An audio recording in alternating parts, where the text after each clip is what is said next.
I don't Some know of what the it is. stories, like maybe some of you know, but other parts of it are like unbelievable. And we have data that shows it actually happened. So when people say that didn't happen, then, you know, we can work with that, because it did, and it's happening now. So, again, so I would like to actually just get started and say thank you for inviting me. For whoever invited me, was that you? Yes, it was. All right, thank you. I was invited to speak at the Michigan History Conference. Yes. And we had the video, and it was terrible. Nobody could make out what was being said. It was really grainy. And I hadn't brought it. They had it from, like, they had one, and it was terrible. So we did have a lot of discussion. I had to fill in things that weren't on the video. But to get started, I just wanted to sort of, I'll introduce myself. I'm from Detroit forever, and my parents are from Detroit, and my grandparents came from Mexico in 1920, which was like the first wave of big migrations from Mexico to Detroit during the Ford recruitment. And so this story kind of begins there with people being recruited to work at Ford. Is anybody familiar with the $5 a day? Oh, yeah. Everybody, right? Right. That's what everybody's doing here, right? So that's what brought my grandparents to Detroit from the state of San Luis Potosi. Aguascalientes is the place that they were from. Long journey. And so they came, and my grandfather started working at Ford. And there was a layoff in 1922. It was a huge layoff, and a lot of people left at that time. So there was like several Michigan Mexican migrations, and people would have to leave when there was no work, right? Because they would starve. So the first layoff was 1922, but my grandfather managed to stay and cobble together little odd jobs and working and, you know, doing other things until he was finally hired back. And between 1929 and 1932 was the time that Michigan, Detroit particularly, got hit hardest during the Depression with social workers and school personnel knocking on people's doors saying, you have to leave. You're going to have to leave. These jobs here are for Americans. They're for real Americans. And there's no money for you. You can't collect any welfare. You can't have anything. So you're going to have to leave. So it wasn't actually police doing it. It wasn't like the ICE raids of today that you see, which are so, you know, at gunpoint and brutal, and anybody that moves. It was very targeted, and it wasn't, in Detroit, the repatriation was not violent physically. It wasn't physically violent. Our research shows us that in other places it was very violent, that the police went in with guns and told people they had to leave. In places like LA and in Texas and Gary, Indiana, there were violent repatriations, but Detroit wasn't like that. Detroit was a lot less, might have been too because our community was smaller. There was about 15,000 Mexicans here at that time. Our research was mostly taken from the Polk Index and Archdiocesan records of baptisms. And there was a census also. So we had, you know, pretty good numbers of who was here, who was working, and then when they lost their jobs. So we did, you know, we have a little committee. I should come back to that. Our little committee that did all this work, all of us almost are all descended from people who were deported during the Depression. Almost all of us have a similar story from our grandparents and parents, which actually was nothing. They wouldn't say anything. They wouldn't talk about it. So we had similar questions. Like, you know, how can we be Mexican Americans and we don't have any Spanish? We spoke no Spanish. We were taught not to speak Spanish. And we had families that said, don't live where Mexicans live, don't go where Mexicans are, and don't draw attention to yourself, in other words. Don't do anything that will bring attention to yourselves, because they really didn't know what they did to bring this on themselves. They weren't breaking any laws, they were minding their business, they were working every day. Does this sound familiar? Yeah. Okay. They weren't doing anything except being Mexican Americans and Mexicans. So they got kicked out. And in the story that I got from my family, there were between 30 and 32, they were gone to Mexico. And my grandfather had been in World War I. He was born in 1894. World War I. World War I. So he had worked on the WPA. And he was able to stay because he had that job. He was a Mexican national, but he was able to stay because he had it worked. But the kids, who were all born in Detroit, went to Mexico. So this is, the border meant nothing. And it's important also to note that there really wasn't a border until 1924. People came back and forth easily. And there wasn't a militarized border until 1924. But these people had come in 1920, 21, 22, having been recruited for work at Ford and at Michigan Steel, which is later became Great Lakes Steel. All these places, there was a lot of work here, so people were recruited, and there wasn't a worry about immigration status until there was. Okay, I made it into this, but I cannot find yours. Okay, right there. It's right There it is. Yep. There, we found it. See if it has any sound. No, we'll I figured get that to out it. too. Yeah, there it is now. Hit that little X. Oh, yeah, well, we have to hit the X on the machine here. Okay. So, I've been knowing technology for the last few days. I've learned a lot, but we don't need to read it. So, the story that we got began, for me, it started when I was in Chicano Studies at Wayne State. And I would have never known that this happened except by little clues that, like my father saying, we don't need bilingual education. There's no reason to have that. There shouldn't be any reason to have bilingual education in school. You have to learn English. English is the official language. And I kept pressing that, like, well, why? I came from a generation where we wanted bilingual education. We wanted to know everything about our culture that we didn't know growing up. Oh, come on. And they were like, you don't want that. You don't need that. But it was very curious to us, so we continued to press. When I say we, it was all of us from my generation that were experiencing the same answers from our families. Like they had gone to the same party. And so eventually my father said, when I went to school, he went to Franklin School in Detroit for kindergarten. And he said, when I went to school, I didn't even know English. And it was really hard. And that's when I got onto this. I was like, you were born in Detroit. And you didn't know English. Did you never leave the house and they never spoke anything but Spanish?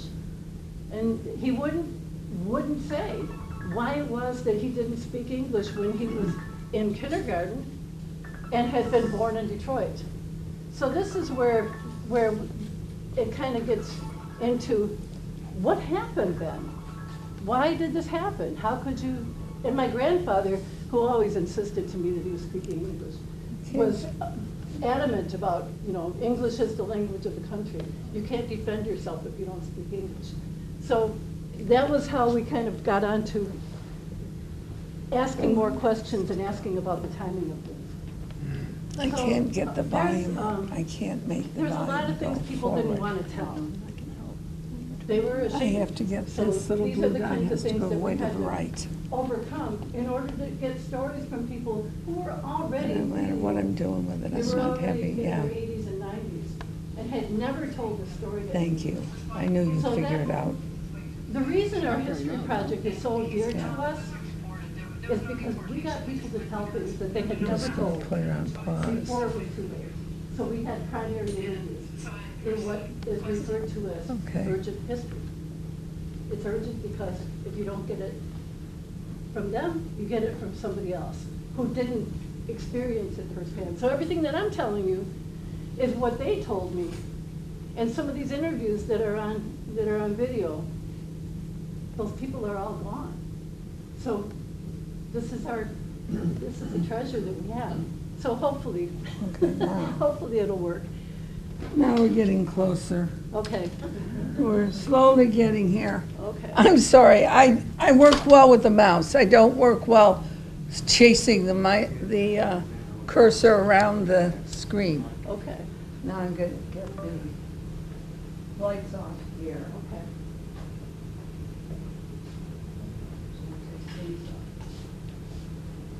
And I just need to now turn this thing on play, and you should know that. Okay.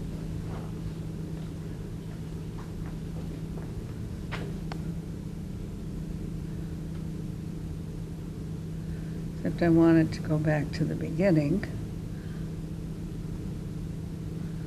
Well, Ask question, interrupt to ask question. I do have a question. Okay.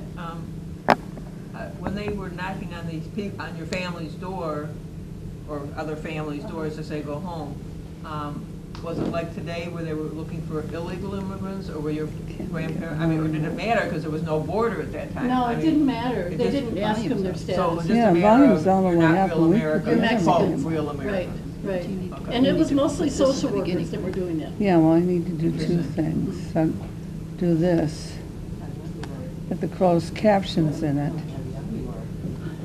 Okay. There you go. You got it. Okay. This was from Detroit 300, so 2001. Oh, So, yeah, I was really young, but, and the people that were really old, they're all gone now, so. I'm trying to get this back to the beginning. I can't get it. Did you live in Southwest Detroit? You said you tried to like stay away from, I mean, Southwest Detroit now is heavily, Heavily immigrant again. Right. Yeah. I can get it all yeah, on full screen. I live in Corktown and my grandparents lived in Corktown. okay, Okay, that's so what I so was just wondering. click on Yeah. that. And then everybody On kind of this? dispersed. No, on the red thing. And This some red people thing? came back, Okay. you know, but, yeah, it was a All big right. loss to not be able to be around your community, Yeah. language, culture. I think what we've got is we've got the, when it sets itself here, we should have the The sound. closed captions on it. Oh. Okay. I told it to go forward.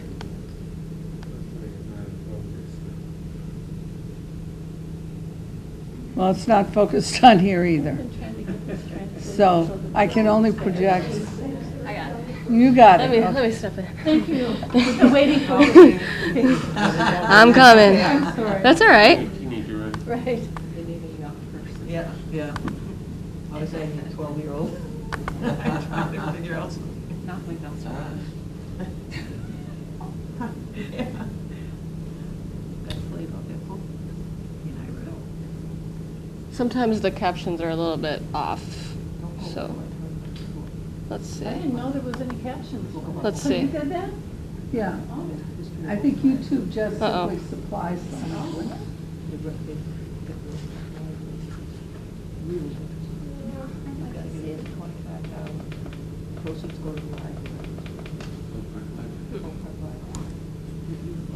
Not sure how to get the sound.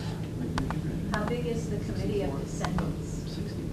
We were about 30, and, Yeah, it's Do just. you Look at the still sound. exist? That's a good question. I meant has been. Yeah. I don't think it's alive. We do, in fact. That connects the I had a laptop call to from a young person. power the other day cord. who said that she was interviewing people. That, the other one Her connects the was, projector. Are they, okay. hijacked by somebody and then she I think the problem is, called the other people. I think we're just gonna have to live with The captions? the captions. Okay, and no sound? Yeah. Okay. Yeah. What do you mean by hijack? Somebody took it from this young woman who did all the interviews and then told her that she didn't have any rights to it. And so that happened to us so many years ago. And so I went to, I felt terrible about it, but I went to the committee and I said, this is what happened, we have to start over. And they said, oh, no.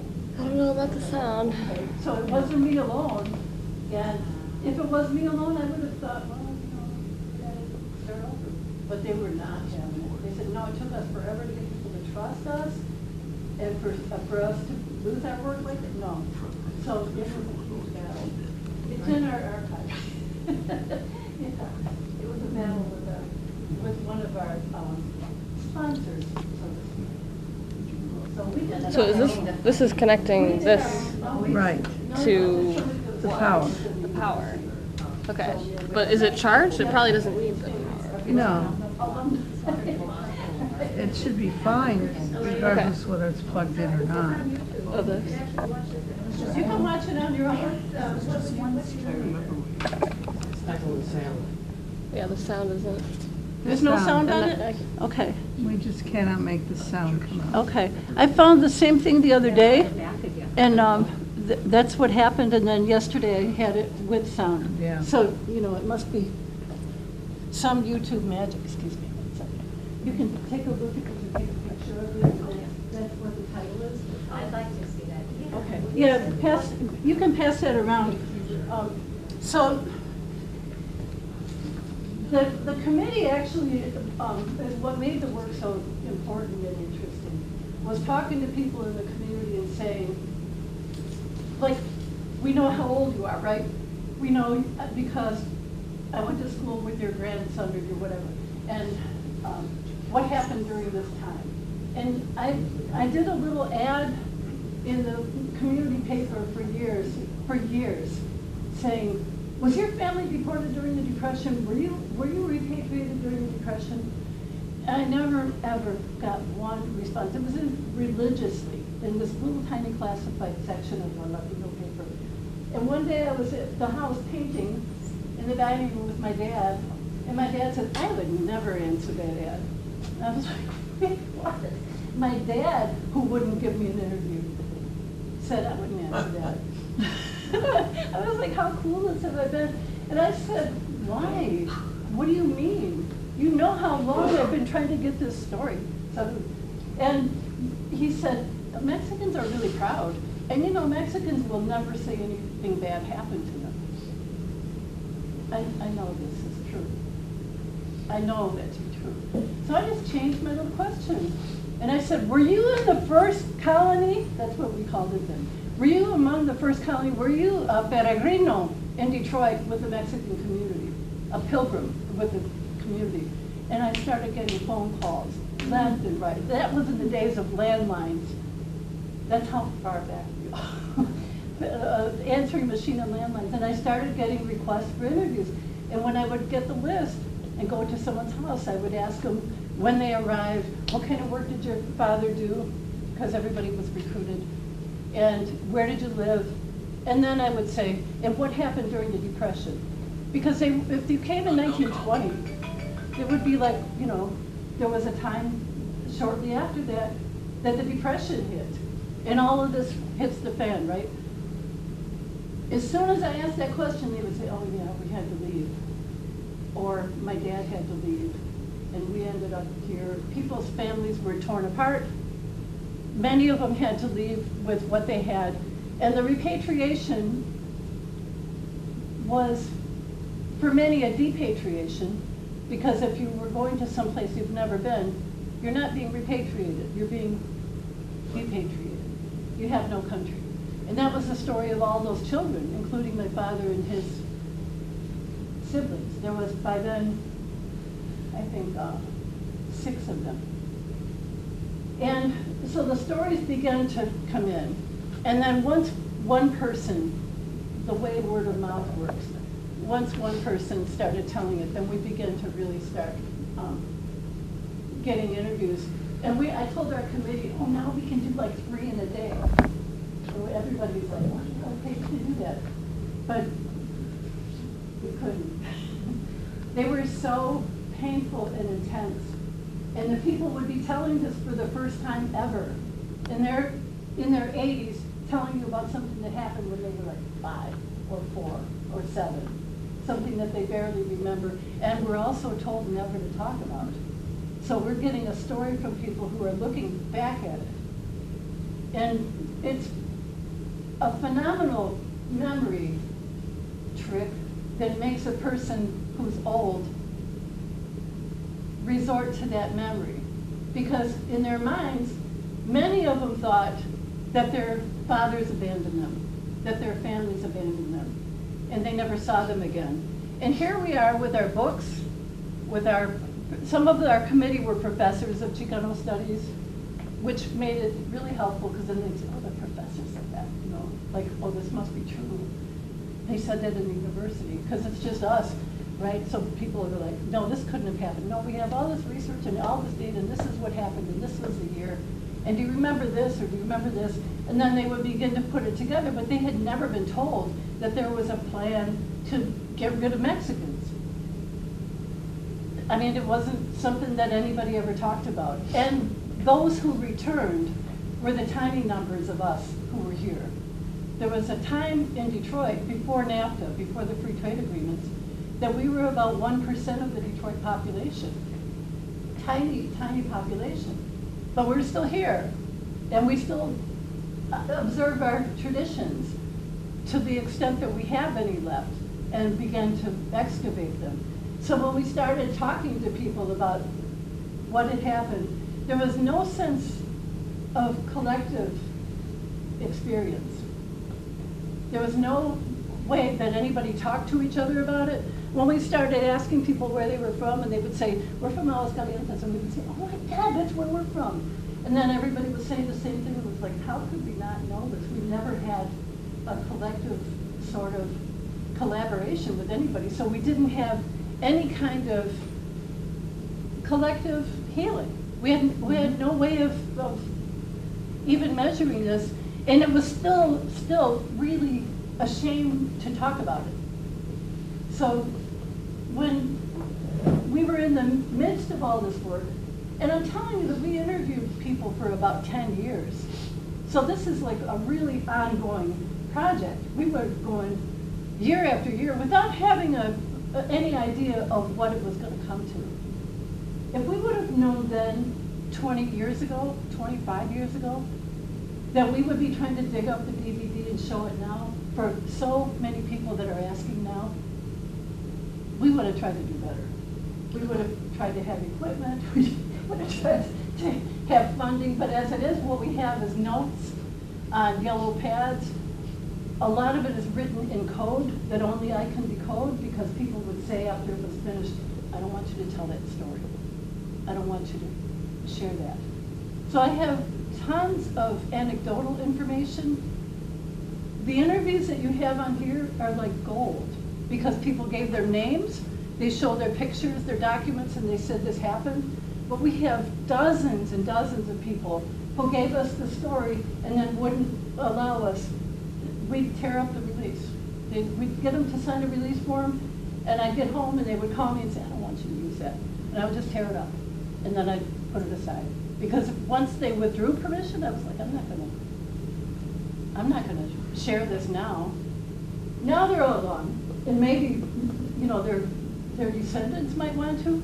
And I may put out something in the local media that says, if you are descended from people who came during these years, there's a good chance we interviewed your grandmother or grandfather or whomever, and I can let you know if we interviewed them, and I'll share what they wanted, because they're entitled to it, right? They're the descendants.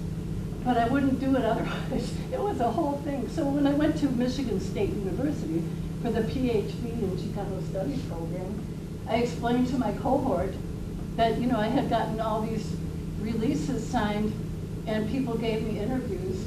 Some of them were on cassette tapes, and some of them were just notes. And some of them had given us their documents, and we made copies and returned them.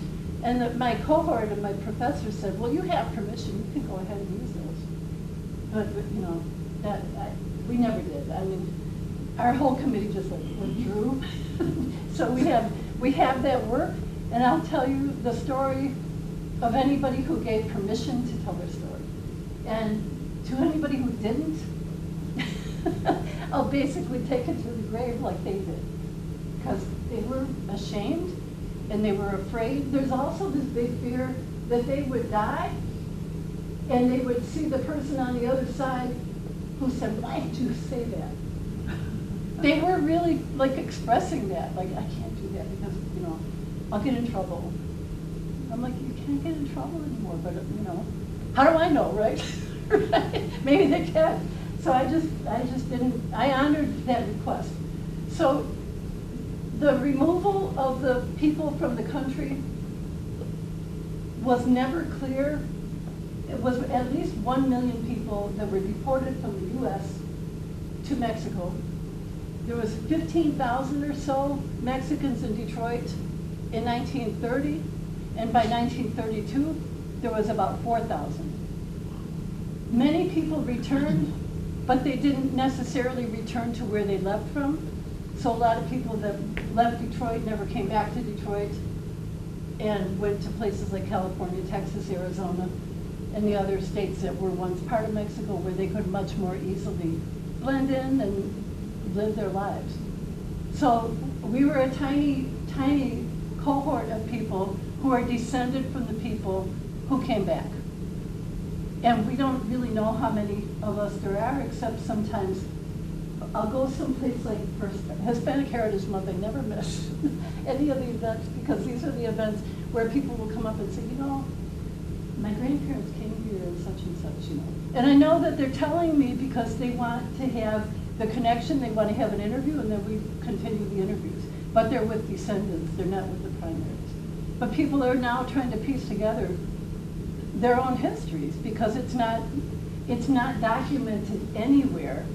And if without the border, they didn't have the documents going back and forth. And with the border, they were able to avoid it because they weren't about to come in and say, here I am. So they avoided registering when they returned. And it was still possible to do that. There wasn't as much of a militarized border. So they were never considered illegal aliens. They were never considered undocumented workers.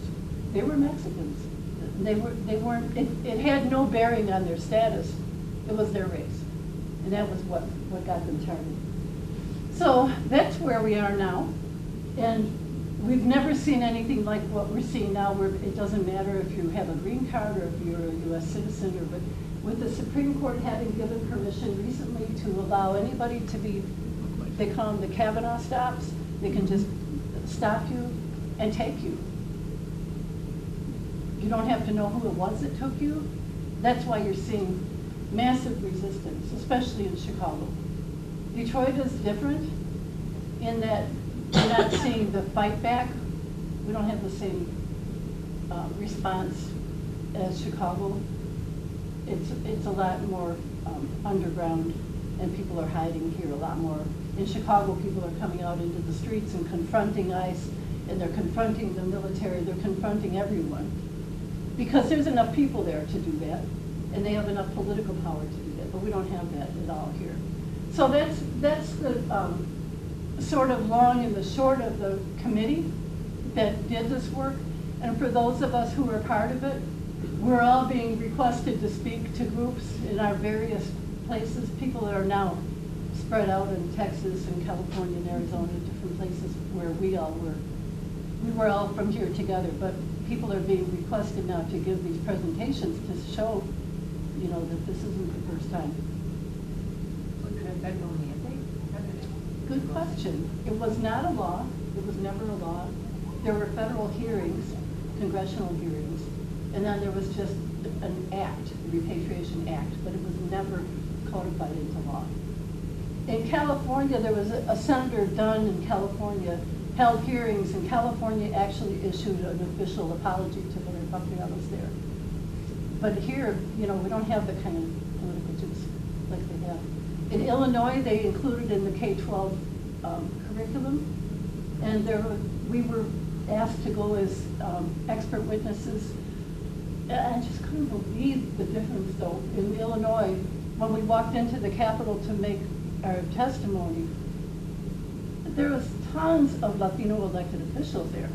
It's just, there's a whole bunch. And it makes all the difference because they can make this happen. And I came back thinking, like, I never really thought that much about the importance of that kind of representation, but it really matters. It really matters. It doesn't mean you're always going to be represented well, but when it comes down to showing up in the curriculum or showing up for various festivities or things, you're either going to be erased or you're going to be present.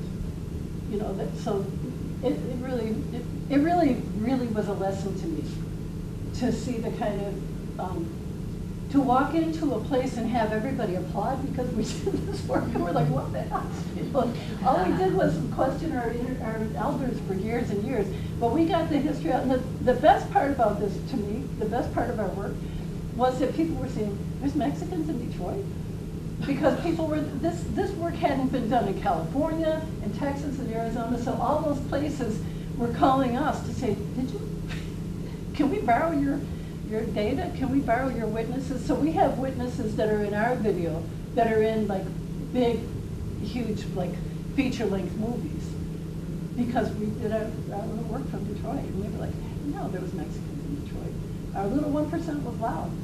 So that's kind of the history of us doing that, because I learned that in Chicano studies, and because we were all still around each other, right? I mean, we could still say, you know, like, we have people that retired from 3 generations, so we still have people who were part of that history continuing. So being able to tell it and talk to people directly in a very, very grassroots history project, as we were, extremely basic, then we were also much more credible than what you would find in, say, a big university or something. So our work is esteemed because it's so basic. And so we talk directly to our grandparents and our elders and everybody to get the history. So that's the story of repatriation. It's still going on. There was never any kind of compensation for people who were kicked out. There was a lot of people who never came back, and other people who did come back. And you know, to kind of frame it internationally or nationally, to avoid something like what we call oppression Olympics, you know, to avoid saying this happened to us and this didn't happen to anybody else. The point of what happened is in that we talked to our committee members about this, and they were people who were directly affected. Either they or their parents were deported. So we talked to them and had very direct discussions about, you know, what do we want? Like, what if we get all this information, then what? Are we asking for anything? Are we, you know, because that would obviously be the next question. But none of them wanted anything. Nobody wanted anything. All they wanted was for it to not happen again. That was the only thing that nobody was looking for a lawsuit or any kind of compensation. What was lost, though, was that each generation passes something on to their next generation. Materially, like, you know, the people who left, they piled up everything that they owned, sewing machines and all their work, everything that they did. They piled it up into these trucks that my grandfather, who was a welder, there was a line of cars that would come to their house, and they would cut off the back of the car, I think a Model T, and he would fashion wood on it so that it would become like a pickup truck, and then people would pile up their belongings on that. And so from talking to my father and aunts and uncles, they said they piled up everything, but once they got to the border, and they traveled in caravans, that's why we call it the caravan of sorrow, was the caravans that had to leave Detroit, and they could not travel at night because they would get mugged and robbed. So they could only travel by day, and then they would hide like in the mountains and different places. The whole caravan of Mexicans from Detroit were leaving together. And they had all the things piled up, but when they got to the border, the Mexican customs wouldn't let them in with anything. So they lost all the things that they had so painstakingly piled up and carried with them, taking 30 days on that journey from Detroit to Mexico. 30 days it took them to make that journey. And little children died along the way. There were 2 in my own family that died from childhood illnesses like whooping cough. One, and tuberculosis was also a huge factor. And then when people went to return, when they decided to come back and return, if they did register at the border, many people couldn't come back because of diseases that they had contracted, so the U.S. didn't let them in. So there was those kinds of losses that are setbacks. When you think of them, they're collective setbacks for generations.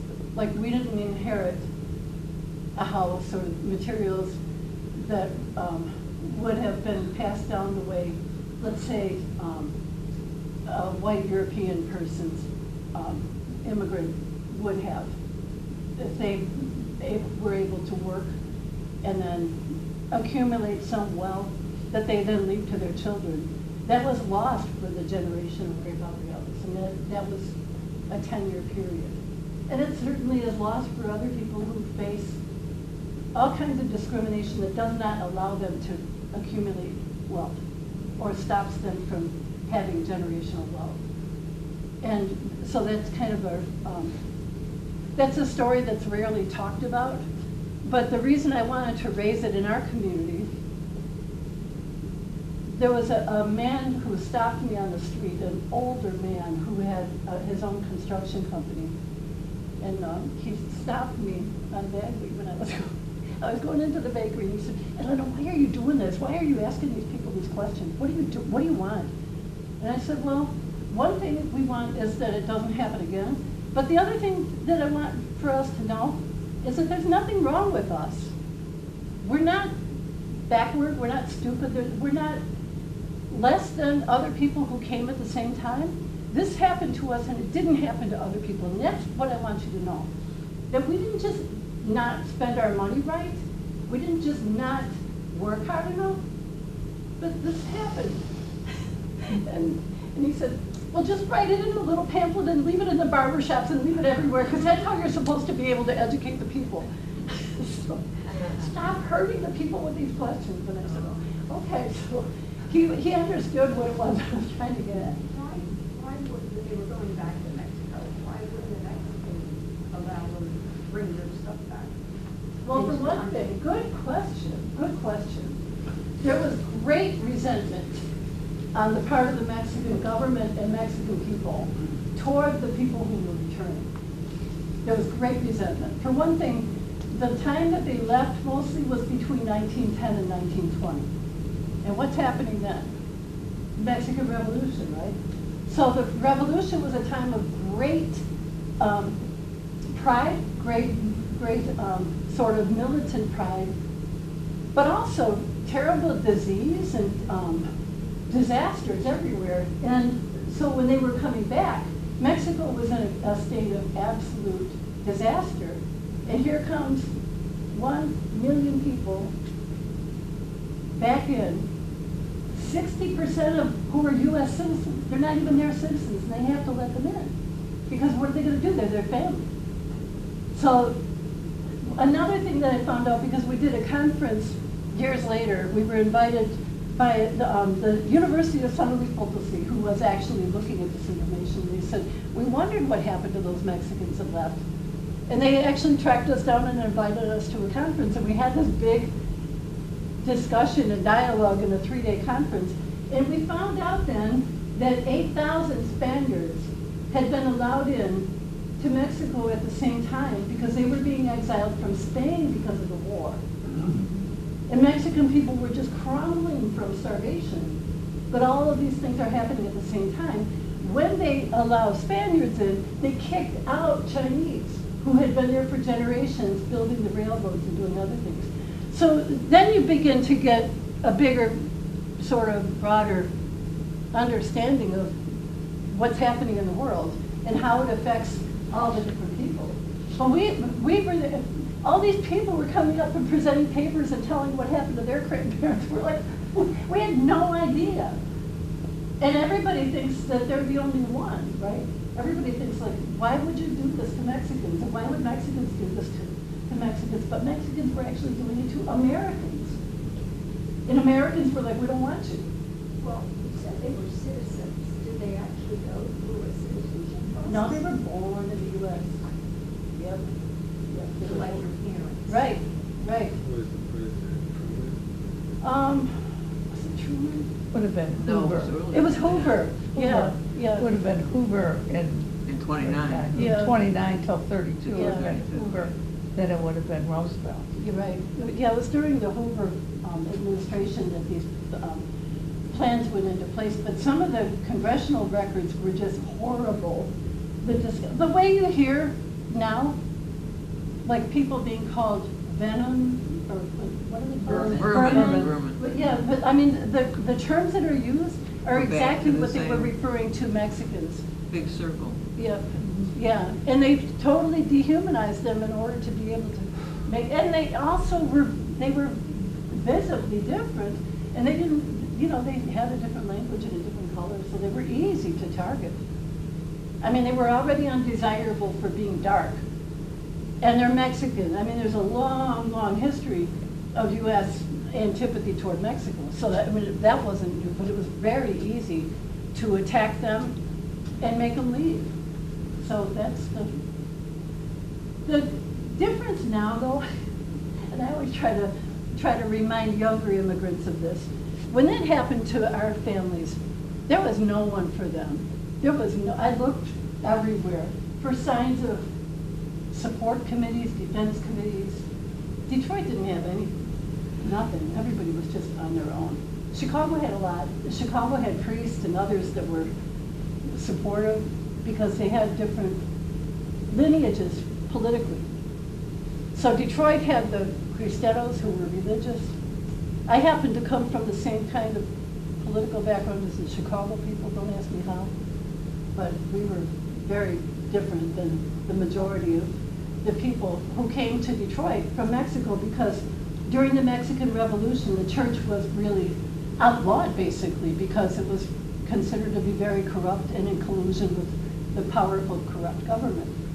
But people were very tied to their Christianity and their Catholicism, so they were sort of underground with it. But Chicago was very militant, and they fought back a lot. So not nearly as many people were repatriated out of Chicago as they were out of Detroit. And if you look now, we've completely descended, I mean, like, we're descended from the same lineage. Like, Detroit's not really fighting it very much, and Chicago was shooting back, basically. So it's kind of, depends on where your political lineage comes from, too. The priests in the diocese records in Detroit were saying things like, well, I spoke from the pulpit on Sunday and told them that a good Mexican man is one who will take his family back to Mexico. That's what they were saying from the pulpit. Now, my grandfather never allowed his family to attend Catholic church. And that was an example of why. Because, you know, the church will take your money, tell you you're no good and you should go back to Mexico. That's basically what his take on the Catholic Church was. And in Chicago, the priests were up there saying, no, we're going to fight this, and they're still doing that. The priests are out there on the front line. No such thing here. So it's kind of it depends on your political lineage. But there was one more thing that I wanted to add to an experience that we had with the elders. We went to the North American Labor History Conference upon the invitation of the planners to show our video and to show about the people who were deported during that time. And we had the actual people there with us. They were really old, but they had retired from Ford, retired from Great Lakes Steel. And so we were sitting at a table, and the presenter that we were listening to when we sat down in the very front in a room like this, you know, everybody was really close. The presenter was this woman named Angela O, who represented the Japanese people who had been interned during the camps. And she gave this presentation, and I was looking at our committee like, oh, we had this discussion, you know, like we actually had this discussion about what happens, you know, when we get this word out and when people understand this is what happened to us. And the Japanese community had a settlement. It was called compensation. It was not called reparations by any means. But it was called compensation, and in order to be eligible for it, the people had to be themselves impacted. So it was only for the people that actually had been interned, not for their children, not for their grandchildren. And she was describing the settlement to us. And our committees I'm just looking at our group like, you know, how are they feeling about listening to this, you know, because that was a really painful thing that we went through to do these interviews. And this woman is describing how terrible it was getting the interviews from the people there. It's like, she'd probably get the same kind of pushback we are, because people didn't want to talk about this painful time. And then she said, they gave each of the people that were still on their feet $20,000. And so I'm looking at our group, and she's like pauses and she said, I spit on their $20,000. And everybody in our group just like had this like reaction at the same time. Like there's nothing that can be done to compensate for what happened. But when she was describing this, it was like, first of all, to say it's only going to be compensation and not reparations was a slap in the face to people who are entitled to reparations, right? We didn't want anything to do with having something that only we could get. We didn't want anything to do with having something that you have to be still alive to get because it passes down through generations. And the way that this whole thing was described, I was so relieved that we had so many Friday night discussions with lots of tequila at my house, having these discussions with people who so long didn't want to talk about any of it. And we had been able to like make this connection that was much more human than just Mexican. So I just really, I can't tell you how long you unwrap these gifts. When you mentioned about, in Chicago, they're fighting back, there's people, and was not here in Detroit, like in terms of the religious community. I was at an ICE, I was at the march that went to ICE. We started at, I think it was Holy Trinity downtown. Yeah. And Archbishop Weisenberger was there, and he led the march, but and I'm an Episcopalian, and I got the email through the Episcopal Diocese telling people of faith to come. So, right. Yeah, I saw there that. were a lot of people there, different faiths. Right. It was a procession that they took from Holy Trinity to Immigration. Right. And that day, I marched with the people with somebody I was accompanying to Immigration. So I was very, very much aware of that. The difference is the confrontation. The difference is people getting in their cars and driving so that ICE can't get into a community. They are doing that in Detroit to some degree, but what they're mostly doing is the Micro Watch, which is the group that's doing this work, is going to where they see people getting detained or pulled out of their cars and making sure that their cars are not confiscated or stolen by ICE. They get their keys and take the car home to somebody. But in Chicago, they're having physical confrontations with ICE in a way that you're never going to see here. Well, do you think it's because maybe in Chicago, the Mexican population is more dispersed into all the different neighborhoods and communities? It's much bigger for one thing. It's Yeah. exponentially bigger than Yeah. it has been for a long time. So the way I kind of see it in Detroit is it's kind of more concentrated. I mean, It is. seeing this right. Yeah, but, I it mean, is much more concentrated in Southwest. Yeah. Although people are moving further out of the community, and I see ICE in Dearborn. You see them around in various suburbs, and they just kind of drive around like that, and they go after people who are like coming out of work one at a time. But in Chicago, they're going after groups of people. So, yeah, it's very violent. It's really violent in every aspect of it. Oh, I believe you. I'm just wondering what the difference, Yeah, the difference in Detroit, I think, is the geographical kind of location. Right. Yeah. Right, because where I live, I've never seen, I live right here in Pleasant Ridge. I haven't seen it personally myself. Uh-huh. But if I were in Chicago, my son lives in Chicago, and they're right in his neighborhood. Yeah. And he said there's ICE in our neighborhood. Yeah. So there's, you know what I'm And trying to there say? are helicopters overhead all the Yeah. time, there's drones. Yeah, it's militarized. Yeah, and, we don't know if that's coming here. Well, does that also have to do with the fact that the federal government sent the National Guard to Chicago? Yes. So Yeah. that also, like you're saying, the militarized response, the federal guard has not been deployed to Detroit. Yeah, Yeah, yeah, not yet. Not yet. Yeah, it may well be after Duggan leaves though. right. Yeah, there's a lot of speculation that when Duggan's gone, they'll send him in. because whoever's going to be mayor is no longer going to be white. Not gonna be white, and Dodgen is in with them, you know, so, yeah, we'll see, but who knows? I am a descendant of, my grandparents came here from Mexico in mid to late 20s, and my mother was born here in 1930. And they left, and they never returned. They stayed in Mexico? My mother returned as a teenager and lived with his aunts. So I am, and didn't know that history growing up at all. Much later. With your work. Yeah, and she didn't really, she was only a year old when they went back, so she didn't really have a grasp of what truly happened. Yeah, a lot of the people that it happened to didn't know. Yeah. And even now, that's why I really try to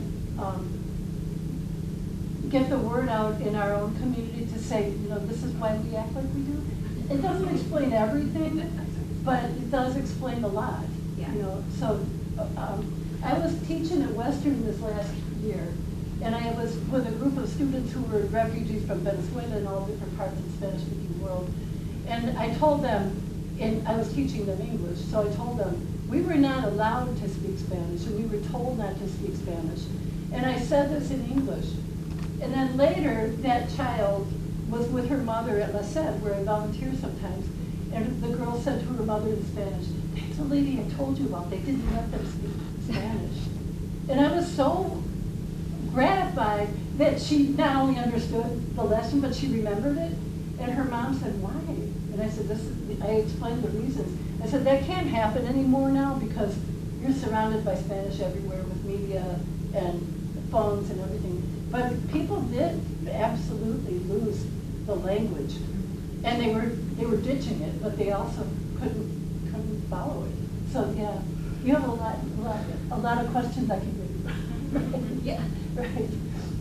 Where in Mexico, do you know? They were from Jalisco. Where all the new people are from. Yeah. Yep. Yeah.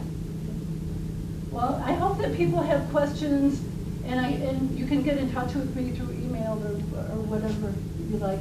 But I really, more than anything, want for us to understand our own history, our collective history, because it explains so many behaviors.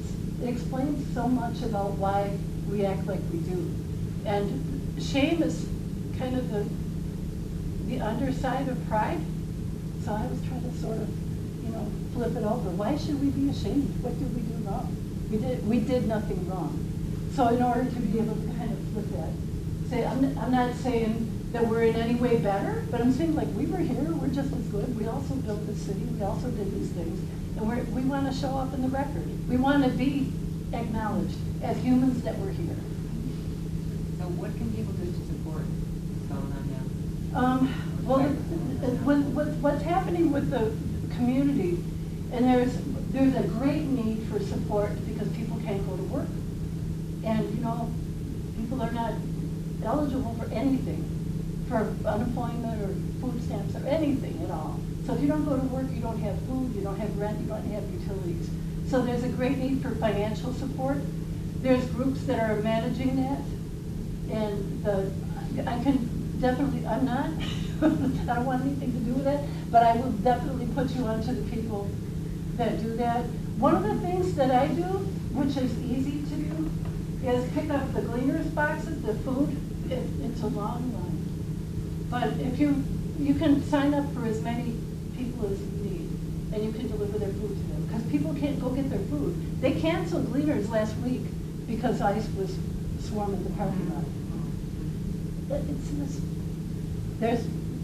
Where was that drop off? Western High School. Okay. Yep. Okay. Yep. I know exactly.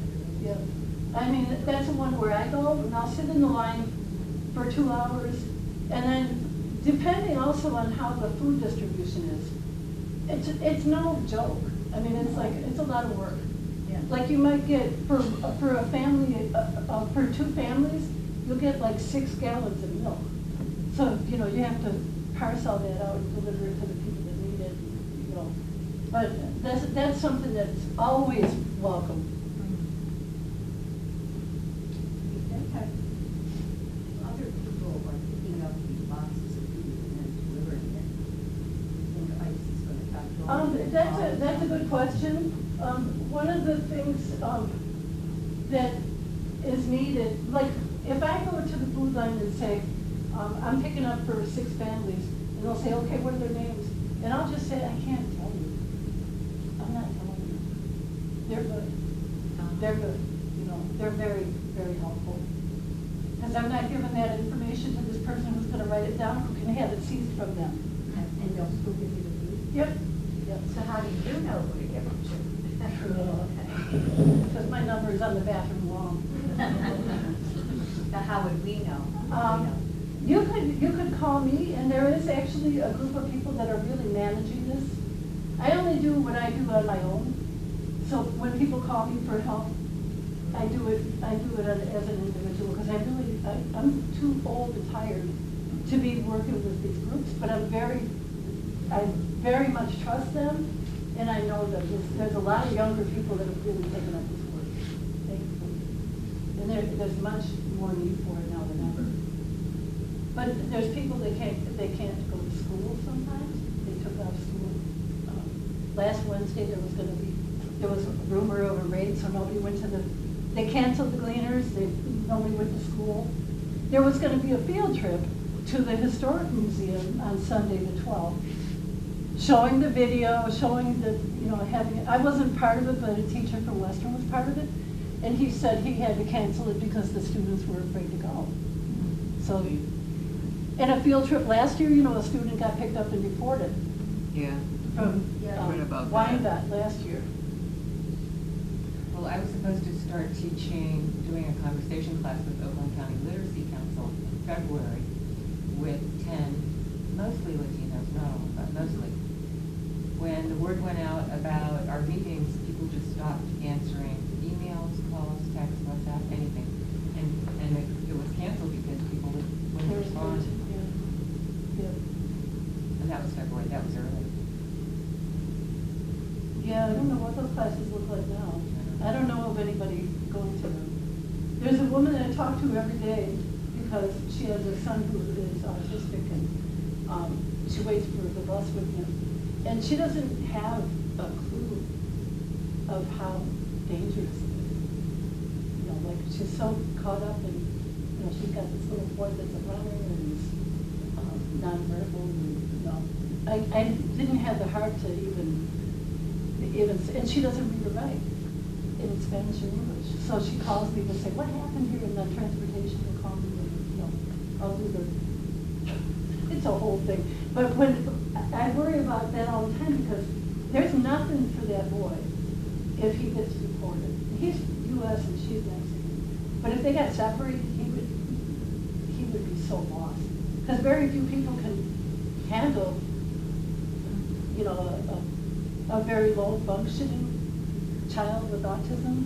They don't have anything. They don't have anything. Medication, tube feedings, just, I mean, you think about it, and it can be, I often think about her last thing before I go to sleep, and the first thing in the morning she's calling and saying, oh, you know. But I don't even have the heart to say to her, you know, don't stand out there until, you know, because one day when she doesn't call me, I won't even know how to find her. Like, you can't find people now. You can't track them down. In the last round, 10, 15 years back, in the first major wave of migration to Detroit, you could find people. I mean, we had to go through everything to learn it, but you could find people, you could post a bond for them, and they could come out and wait for a court date, and sometimes the court date would be like 4 years down the road. Seriously, they weren't trying to deport anybody like that. They weren't. They knew workers, and they're not. When somebody would tell me their court date is in, like, you know, 2021, I'd be like, what? But now, you don't even get a court date. You just go. So it's really different now. And the country relies so much on immigrants. Like, you don't even know. You won't, like, it would be like taking all the mortar out of the bricks, right? and just wait. It's like, you can't even imagine how much the country relies on immigrants for construction, for food truck. And then they took away all the driver's license of people that don't speak English, the truck drivers. They deliver food. You know, like, what are we thinking here? This is crazy. So that 50% of migrants that work in the fields are immigrants. So they're gone. And then people that drive the food, they're gone. It's just like disappearing people like that. What, like, do you think anybody's really gonna go take that job? Yeah. Yeah, especially the soy farmers. So just watching the economy crumble because of this madness is a byproduct of it. But this is the other thing I want to part with you on. The Mexican government is very different now than it was then. So, like, Mexican Uber drivers are employees, unlike here. No state could pass that because Uber kept on piling money onto the lobbyists, you know. So, but Mexico passed a law that if you drive an Uber, you're an employee and entitled to benefits and basic wages. And they also have increased the minimum wage to the point that they have almost eliminated poverty. They increased the minimum wage to such a degree that it lifted millions of people out of poverty. That's the Mexico that these people are returning to. That's the Mexico of Claudia Sheinbaum and Morena Party. It's a very different Mexico. The one that says primero los pobres, first the poor. That's a very, very different Mexico. This is a Mexico that refuses to deal with Trump. It's a really different time. So for every bad hit that's coming, there's also a bright light for people who are facing some very difficult times.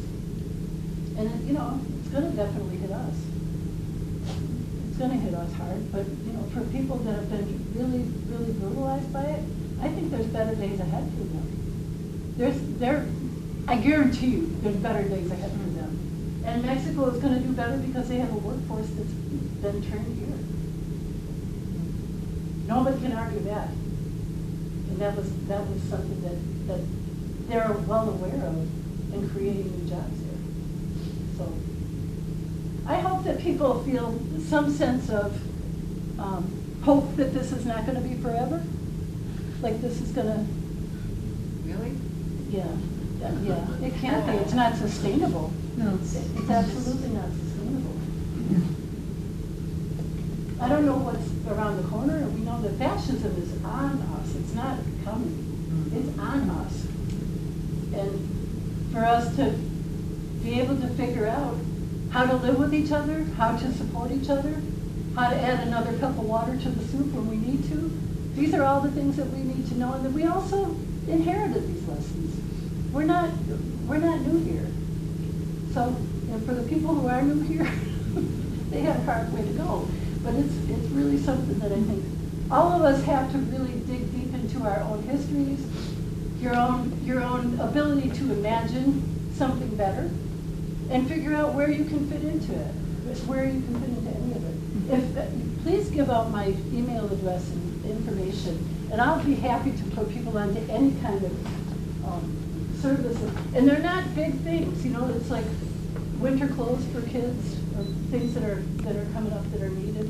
Remember that people are having a very difficult time even leaving their homes, leaving their house. So food delivery is going to be important. All of that.